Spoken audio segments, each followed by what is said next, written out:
নৰেন তাঁতীক আমাৰ খৰাহাটলৈ আৰু ঘূৰি নাহে। মোৰ ছোৱালীজনী যেনেকুৱা মাৰি পেলালে সেই তেনেকুৱা কোনোবাই মাৰি পেলাবলৈ মই আশা ৰাখিলোঁ।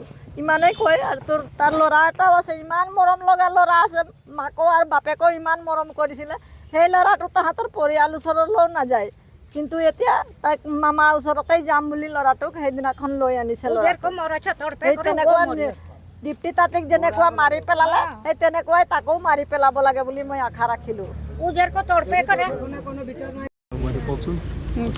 আমি নাৰী হত্যাকাৰী নৰেন তাঁতীক ফাঁচি দিব অনুৰোধ কৰিছোঁ প্ৰশাসনক, আৰু নতুবা যাৱজ্জীৱন কাৰাদণ্ড হয় বুলি আমি নাৰী সন্থাৰ পৰা আমি দাবী কৰিছোঁ। আৰু অন্যথা তেওঁক যদি কিছুদিন জেলত ৰাখি আৰু যদি কোনোবাই উলিয়াই আনে আৰু যদি সেই ঘাতকে আকৌ যদি এই জেগাতে ঘূৰি ফুৰে তেতিয়া তেনেকুৱা দেখি পিনে আৰু বহুতো মানে পুৰুষসকলে মানে এইটো কাম কৰি আমি সাহস পাই যাব, আৰু তেনেকৈ আৰু বহুত নাৰীয়ে মানে জীৱন হত্যা কৰি মানে হেৰি হৈ যাব। তাৰপিছত আমি আজি নাৰী হৈও নিজৰ গৰ্ভৰ পৰা সন্তান জন্ম দিও আমি হত্যা কৰিবলৈ আমাৰ অধিকাৰ নাই। তেওঁ লোকৰ ছোৱালী এজনী, লোকৰ গৰ্ভৰ ছোৱালী এজনী কেনেকৈ হত্যা কৰিবলৈ অধিকাৰ পালে? সেই গতিকে আমি নাৰী সন্থাই তেওঁক মুঠতে ফাঁচি বিচাৰিছোঁ। যোৱা 21 তাৰিখে দীপ্তি তাঁতী নামৰ মহিলা এগৰাকীৰ মৃতদেহ উদ্ধাৰৰ পাছত সমগ্ৰ ডিমৌ এক চাঞ্চল্যকৰ আৰু তীব্ৰ চাঞ্চল্যকৰ সৃষ্টি হৈছে। আৰু ইতিমধ্যে নৰেন তাঁতী নামৰ কাল্পিত স্বামীক ডিমৌ আৰক্ষী থানাই আটকত ৰাখি তেখেতসকলক সোধা পোছা কৰি আছে আৰু তেখেতক এটি গোচৰ ৰুজু কৰি তেখেতক কাৰাগাৰত ৰাখিছে।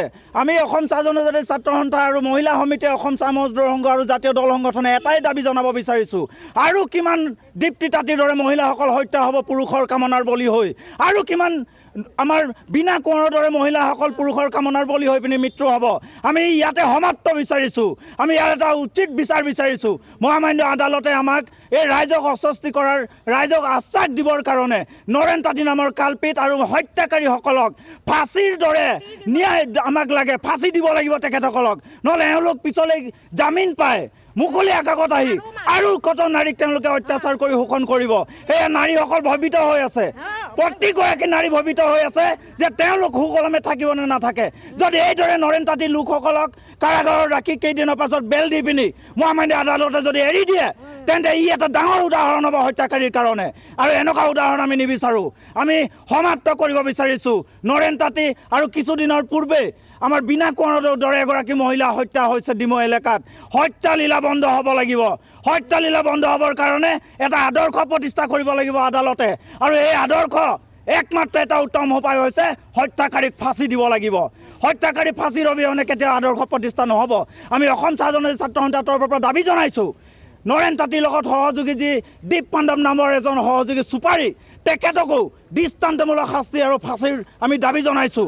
লগতে নৰেন তাঁতীয়ে নাটকীয় ৰূপত যিদৰে নাটক কৰি পিনি 3গৰাকীকৈ নিৰ্দোষী লোকক আজিও তেওঁলোক কাৰাগাৰত সোমাই আছে, এই নিৰ্দোষী লোকসকলক আমি শিৱসাগৰ জিলা আয়ুক্ত, জিলা প্ৰশাসনক আৰু স্থানীয় প্ৰশাসনক দাবী জনাইছোঁ, তিনিওজনক বিনা চৰ্তত মুকলি কৰি দিব লাগে। কাৰণ তেওঁলোকৰ পৰিয়ালে বৰ্তমান আজিৰ তাৰিখলৈকে তেওঁলোকৰ ঘৰত ভাত এমুঠি খাব পৰা নাই, তেওঁলোকৰ চৌকা জ্বলা নাই, কাৰণ এটা হত্যাকাৰী বিনা গোচৰত, এটা সন্দেহজনকভাৱে গোচৰত তেখেতসকল আজি সোমাই আছে। মই দাবী জনাব বিচাৰিছোঁ অসম চাহ জনজাতি ছাত্ৰ সন্থাৰ তৰফৰ পৰা আৰু ৰাইজৰ তৰফৰ পৰা 3গৰাকী নিৰ্দোষী লোকক অতি শীঘ্ৰে মুকলি কৰক, আৰু নৰেন তাঁতী নামৰ কাল্পিত এই নিপাজটোক ফাঁচি দিয়ক। বেলেগ আমি শাস্তি নিবিচাৰোঁ, যাৱজ্জীৱন আৰু ফাঁচি লাগিব। অন্যথা যেতিয়ালৈকে ফাঁচি নাপায় তেতিয়ালৈকে আমাৰ প্ৰতিবাদী ধাৰাবাহিকতাৰে চলি যাব। কাৰণ এইদৰে হত্যা কৰাৰ পিছত আজি সমগ্ৰ ভাৰততে নাৰী আৰু মহিলা আৰু কন্যা হত্যাটো দিনক দিনে বৃদ্ধি পাব ধৰিছে, কিন্তু ৰোধ হ'ব পৰা নাই। এই নৰেন তাঁতীৰ দৰে কাল্পিতৰ এটা উদাহৰণ দেখায় যাতে কোনো পুৰুষে বা কোনো ব্যক্তিয়ে নাৰীক অত্যাচাৰ শোষণ কৰি হত্যা কৰিব নোৱাৰে, তাৰ কাৰণে আমি প্ৰশাসনক আৰু মহামান্য আদালতক দাবী জনাইছোঁ।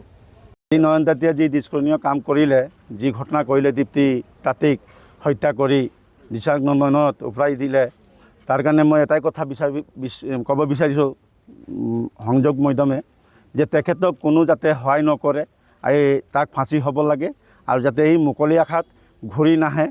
আৰু আমি এইটোৱে আমাৰ CMSৰ তৰফৰ পৰা আৰু আমাৰ শ্ৰমিকসকলৰ পৰা এটাই দাবী আমি প্ৰশাসনক জনাব বিচাৰিছোঁ, যদি মুকলি আশা ঠিক ঘূৰিব দেখা পাম বা আমি যদি বিচাৰ নাপাম তো আমাৰ যিটো গণতান্ত্ৰিক যি আমাৰ দাবী এই যি গণতান্ত্ৰিক দিৱসে আমি যি মানে আন্দোলন কৰোঁ তেনেকুৱা আমি চলাই যাম নয়ন তাঁতীক ফাঁচি হ'ব লাগে কিন্তু যিকোনো খবৰৰ বাবে যোগাযোগ কৰক 7099017330 লগতে 7099017110 নম্বৰত